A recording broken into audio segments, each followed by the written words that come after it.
A hi friends, welcome back to movie bytes. Movie start అవడంతోనే మన hero మానవని చూస్తాం. ఇతను మూవీ రైటర్ గా పనిచేస్తూ ఉంటాడు. మానవ్ స్టోరీస్ ఎంత క్రియేటివ్ గా రాసినా కానీ వాటిని ఏ ప్రొడ్యూసర్ ఓకే చేయడం లేదని చెప్పి బాధపడుతూ ఉంటాడు. నెక్స్ట్ సీన్ లో తన గర్ల్ ఫ్రెండ్ రుచి మానవని కలవడానికి రెస్టారెంట్ కి వస్తుంది. ఈ రుచి కూడా మూవీ ఎడిటర్ గా పనిచేస్తూ ఉంటుంది. తను రీసెంట్ గా ఎడిట్ చేసిన మూవీ నేషనల్ అవార్డు కూడా వచ్చి ఉంటుంది. ఇప్పుడు రుచి మాట్లాడుతూ తను మానవ్ స్టోరీస్ ని ప్రొడ్యూస్ చేయడానికి నితిన్ అనే ప్రొడ్యూసర్ తో మాట్లాడానని చెబుతుంది. కానీ మానవ్కి ఎవరి హెల్ప్ తీసుకోవడం అసలు నచ్చదు. దాంతో తను రుచి మీద అరిచి అక్కడ నుంచి వెళ్ళిపోతాడు. కానీ ఒకసారి ట్రై చేద్దాం అనుకుని నితిన్ కలవడానికి వెళ్లి తన దగ్గర ఉన్న స్టోరీస్ చెబుతాడు. తన స్క్రిప్ట్ విన్న నితిన్, మన స్టోరీస్ అయితే చాలా బాగున్నాయి, కానీ ఇప్పుడు మూవీస్ హిట్ అవ్వాలంటే రొమాన్స్ అండ్ సెక్స్ ఉండాలని, అలాంటి స్టోరీస్ ఏమైనా ఉంటే వెంటనే ప్రొడ్యూస్ చేద్దామని చెప్పి మాటిస్తాడు. దాంతో మానవ్ రెస్ట్ రూమ్ లోకి వెళ్లి అప్పటికప్పుడు ఆలోచించి పంచతంత్ర కథలు లాంటివి 4 స్టోరీస్ స్టార్ట్ చేస్తాడు. ఇక్కడే ఫస్ట్ స్టోరీ స్టార్ట్ అవుతుంది. ఈ స్టోరీలో కాశీ అనే కార్పెంటర్ ఇంకా తన వైఫ్ మాయా ఉంటారు. మాయా ఊర్లో ఆడవాళ్ళందరికంటే చాలా అందంగా ఉంటుంది. తన రోజు కాశీ కోసం రుచికరమైన భోజనం తయారు చేసి తనని వర్క్ కి పంపుతూ ఉంటుంది. ఇంకా ఆ రోజు లంచ్ రెడీ అవడంతో కాశీ మాయా చేసిన ఫుడ్ ని తన ఫ్రెండ్ కూడా ఇస్తాడు. కానీ తన ఫ్రెండ్ మాత్రం ఆ భోజనం తనకు వద్దని, మాయా సీక్రెట్ గా అఫైర్ మెయింటైన్ చేస్తుందని, వాడి కోసమే మాయా రోజు మంచి భోజనం వండుతుందని, తన మీద కాశీకి ఎలాంటి అనుమానం రాకుండా తనకి కూడా భోజనం పంపిస్తుందని, ఈ విషయం ఊర్లో అందరికీ తెలుసు అని చెబుతాడు. తన మాటలు విన్నా కాశీ అలాంటిదేమీ లేదని, మాయా చాలా మంచిదని చెప్పి కవర్ చేస్తాడు. అయినా కానీ తనకి ఎక్కడో మాయా మీద అనుమానంగానే ఉంటుంది. రాత్రి పగలు దాని గురించే తలుచుకుంటూ బాధపడుతూ ఉంటాడు. నెక్స్ట్ డే మార్నింగ్ కాశీ తను అనుకున్నది అనుకున్నట్టుగా జరగాలని దేవుడికి దండం పెట్టుకొని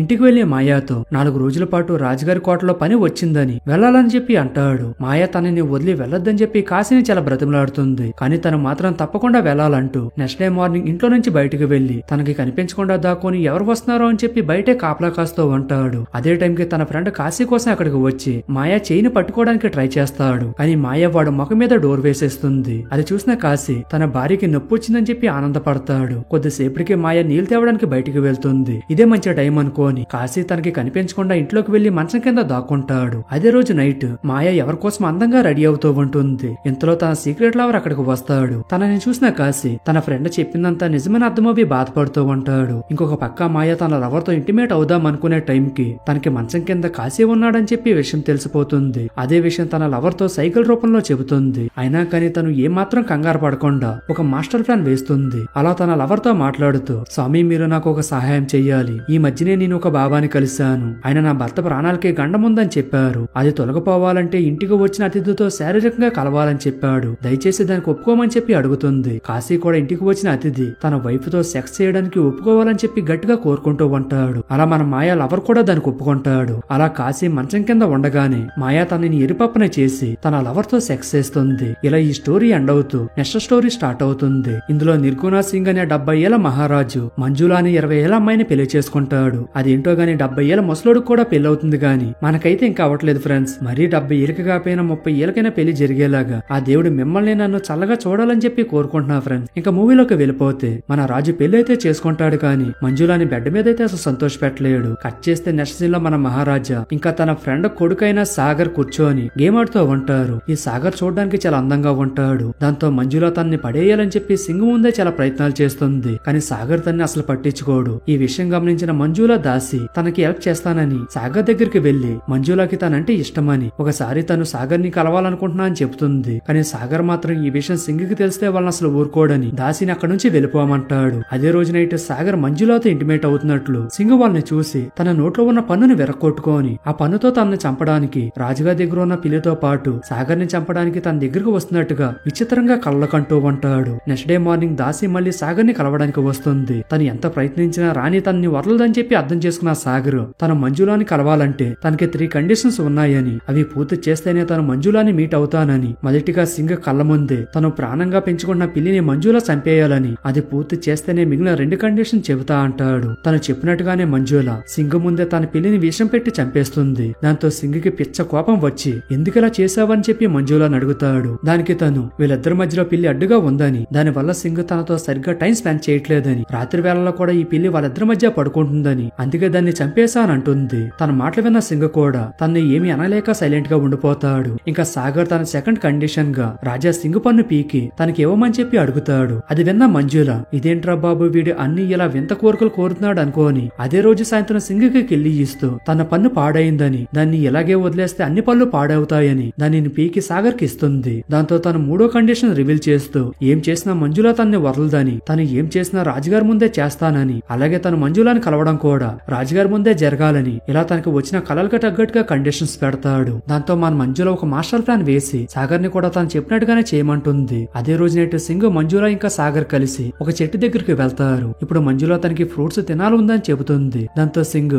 సాగర్ ని చెట్టు ఎక్కమని చెప్పి ఆజ్ఞాపిస్తాడు. తను చెప్పినట్టుగానే సాగర్ చెట్టు మీదకి ఎక్కి కాయలు కోస్తూ సడన్ గా కిందకు చూసి, రాజా మీరు గదిలో చేయాల్సినవన్నీ ఇక్కడ ఎలా చేస్తున్నారు, నేను ఉన్నాననే విషయం మర్చిపోయారా అని అడుగుతాడు. దాంతో రాజుకి ఏమీ అర్థం కాక అసలు ఏం చూస్తున్నావు అని అడుగుతాడు. దానికి సాగర్ తన సింగ్ ఇంకా మంజుల ఇంటిమేట్ అవడం చూస్తున్నానని చెబుతాడు. అది విన్న రాజాకి ఏమీ అర్థం కాక తను కూడా చెట్టెక్కి చూస్తాడు. అదే టైంకి సాగర్ ఇంకా మంజుల నిజంగానే ఇంటిమేట్ అవుతూ ఉంటారు. అది చూసిన సింగ్ కోపంగా కిందకు వచ్చి సాగర్ ని చంపబోతాడు. ఇంతలో తను చనిపోయిందనుకున్న పిల్లి అక్కడికి వస్తుంది. అప్పుడే మంజుల నిజానికి కింద ఏమీ జరగలేదని, ఈ చెట్టు ఎక్కడం వల్ల తనకు అలా కనిపిస్తుందని, చెట్టు మహిమ వల్ల చనిపోయిందనుకున్న పిల్లి కూడా తిరిగి వచ్చిందని రాజాని పెద్ద ఫ్లవర్ ని చేస్తుంది. నిజానికి మంజుల పిల్లిని నిజంగానే చంపదు, దానికి మత్తుమంది ఇస్తుంది అంతే. ఇలా ఈ స్టోరీ కూడా ఎండ్ అయిపోతుంది. ఇంకా మన నెక్స్ట్ స్టోరీలో హీరో సతీష్ తన ఫ్రెండ్ ని కలవడానికి హాస్పిటల్ కి వెళ్తాడు. హాస్పిటల్లో వాళ్ళ ఫ్రెండ్ తన వైఫ్ తనని చీట్ చేస్తుందని, అందుకే తను సూసైడ్ అటెంప్ట్ చేశానని చెబుతాడు. తన మాటలు విన్న సతీష్ కి తన వైఫ్ అంజలి కూడా చూడడానికి చాలా అందంగా ఉంటుందని, ఎక్కడ తనని చీట్ చేస్తుందేమో అని చెప్పి డౌట్ మొదలవుతుంది. అదే విషయం సతీష్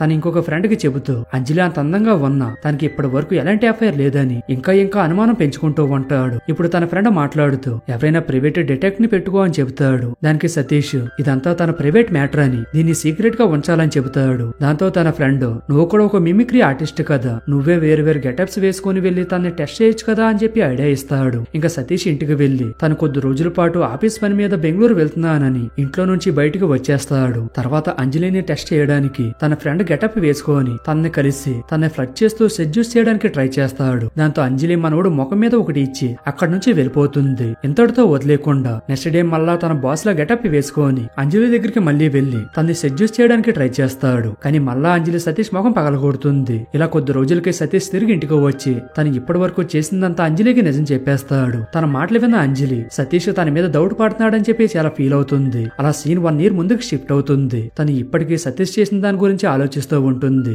అదే టైంకి తనకి అభి అనే పెయింటర్ ఫ్రెండ్ అవుతాడు. తన అంజలిని తన మోడల్ గా వర్క్ చేయమని చెప్పి అడుగుతాడు. అంజలి కూడా దానికి ఒప్పుకుంటుంది. అలా వీళ్ళిద్దరూ కూడా బాగా క్లోజ్ అవుతారు. రెగ్యులర్ గా ఇంటిమేట్ అవుతూ ఉంటారు. కట్ చేస్తే ఈసారి సతీష్ నిజంగానే ఆఫీస్ మీటింగ్ కోసం బెంగళూరు వెళ్తాడు. తను వెళ్ళగానే మన పెయింటర్ అంజలి దగ్గరికి వస్తాడు. ఈ రోజు రైన్ ఎక్కువగా ఉండడంతో సతీష్ ఫ్లైట్ క్యాన్సిల్ అవ్వి తిరిగి ఇంటికి వచ్చేస్తాడు. అక్కడ ఇంటిమేట్ అవుతున్న అంజలి ఇంకా అభిలను చూసేస్తాడు. సడన్ గా సతీష్ ని చూసిన అంజలి నువ్వు అక్కడ ఏం చేస్తున్నావు, అలా అయితే బెడ్ మీద ఉన్నది ఎవరు, ఈసారి కూడా నువ్వే టెస్ట్ చేయడానికి కొత్త గెటప్ వేసుకొని వచ్చావు అనుకున్నానంటూ పెద్ద కవర్ డ్రైవ్ వేస్తుంది. అలా ఈ స్టోరీ కూడా ఎండ్ అవ్వి నెక్స్ట్ స్టోరీ స్టార్ట్ అవుతుంది. ఇక్కడ నందన్ అనే బిజినెస్ మ్యాన్ తన వైఫ్ అనితతో చాలా కష్టంగా మాట్లాడుతూ తన ఫ్లైట్ క్యాన్సిల్ అయిందని నెక్స్ట్ డే మార్నింగ్ ఇంటికి వస్తానని చెప్పి ఒక 5 star హోటల్ కి వెళ్లి ఒక రోజు నైట్ కోసం బోకర్ హెల్ప్ తో ప్రాస్టిట్యూట్ ని రూమ్ కి రమ్మని పిలిపించుకుంటాడు. కొద్దిసేపటికి తను బుక్ చేసుకున్న అమ్మాయి బొర్కా వేసుకొని నందన్ దగ్గరికి వస్తుంది. తనని చూసిన నందను ఆ అమ్మాయిని ఫుల్ గా పొగుడుతూ ఉంటాడు. ఎంతసేపటికి తను సమాధానం చెప్పకపోవడంతో తన ఫేస్ పైన ఉన్న బొర్కాని ఓపెన్ చేస్తాడు. కట్ చేస్తే వచ్చింది ఎవరో కాదు తన వైఫ్ అనిత అని. ఇప్పుడు అనిత మాట్లాడుతూ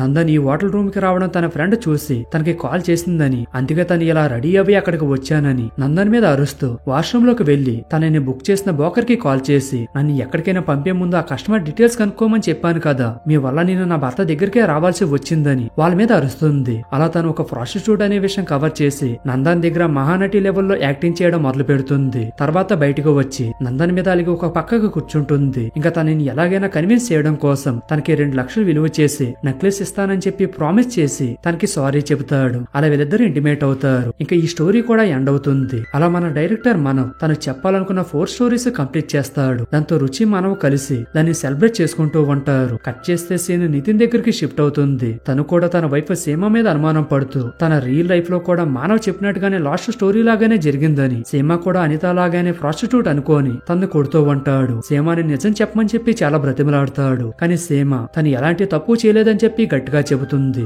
అనుకోకుండా మానవ్ కూడా అదే స్టోరీని క్లైమాక్స్ గా పెట్టి ఆ స్టోరీని కంప్లీట్ చేస్తాడు. నితిన్ కూడా వీళ్ళ స్టోరీని ప్రమోట్ చేయడానికి ఒప్పుకుంటాడు. అలా ఈ మూవీ ఎండ్ అయిపోతుంది. ఫ్రెండ్స్, ఈ విధంగా మూవీలో ఉన్న 4 స్టోరీస్ లో అమ్మాయిలు వాళ్ళ హస్బెండ్స్ ని బాగా బకరాలను చేశారు కదా. నిజానికి బయట కూడా చాలా మంది అమ్మాయిలు ఇలానే ఉన్నారు అనుకోండి. సో అబ్బాయిలు కొంచెం జాగ్రత్తగా ఉండండి. సో ఇది ఫ్రెండ్ ఇవాల్టి ఎక్స్ప్లెనేషన్. ఈ మూవీ పైన మీ ఒపీనియన్ ఏంటో కామెంట్ సెక్షన్ లో చెప్పండి. అండ్ అలాగే ఈ వీడియో కూడా మీకు నచ్చినట్టయితే వీడియోని లైక్ చేసి మీ ఫ్రెండ్స్ అండ్ ఫ్యామిలీ మెంబర్స్ కూడా షేర్ చేయడం చేయడం మర్చిపోకండి. అండ్ ముఖ్యంగా మన ఛానల్ అయితే సబ్స్క్రైబ్ చేసుకోవడం మర్చిపోకండి. Thank you friends. మరొక వీడియోతో మళ్ళీ కలుద్దాం. జై హింద్.